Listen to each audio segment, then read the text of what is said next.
আসসালামু আলাইকুম ওয়া রাহমাতুল্লাহি ওয়া বারাকাতুহু। নাহমাদুহু ওয়া নুসাল্লি আলা রাসূলিহিল কারীম, আম্মা বা'দ।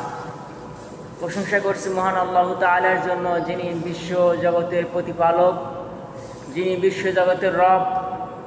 মহান আল্লাহ তাআলা, আলহামদুলিল্লাহি রাব্বিল আলামিন।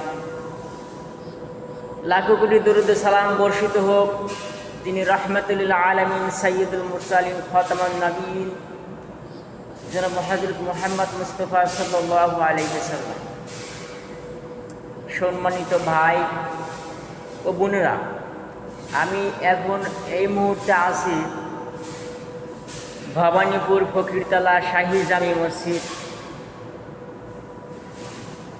আমি আপনাদেরকে দেখাতে চাই যে একটা ইমাম সাহেব এবং একটা মসজিদে কতটুকু দায়িত্বশীল। এটা হয়তো আপনারা জানেন যে শুধু মসজিদের ইমাম নামাজ পড়াই বেতন নেয়, এরকম অনেকে মন্তব্য করে থাকে। যে আসলে আপনারা হয়তো জানেন না যে একটা মসজিদের ইমামের কতটুকু গুরুত্ব এবং একটা মসজিদের ইমাম কতটুকু পরিশ্রম করে। তো এগুলো মন্তব্য আমরা না করি,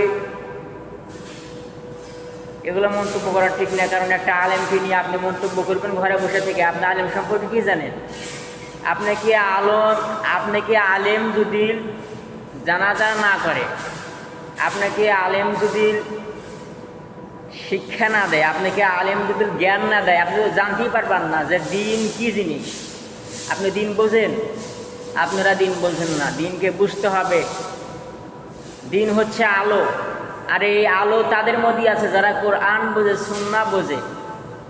আমি কয় পারা পড়েছি, কয় পারা কোরআন শরীফ আমরা হাফজ করেছি, কয়টা কিতাব পড়েছি। আর একটা মসজিদের ইমামকে অনেক কিছু জানতে হয়, অনেক মাসাইল। আর আমি শুধু না জেনেই মন্তব্য করে থাকি।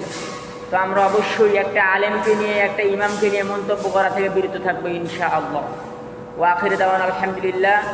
আসসালামু আলাইকুম ওয়া রাহমাতুল্লাহ।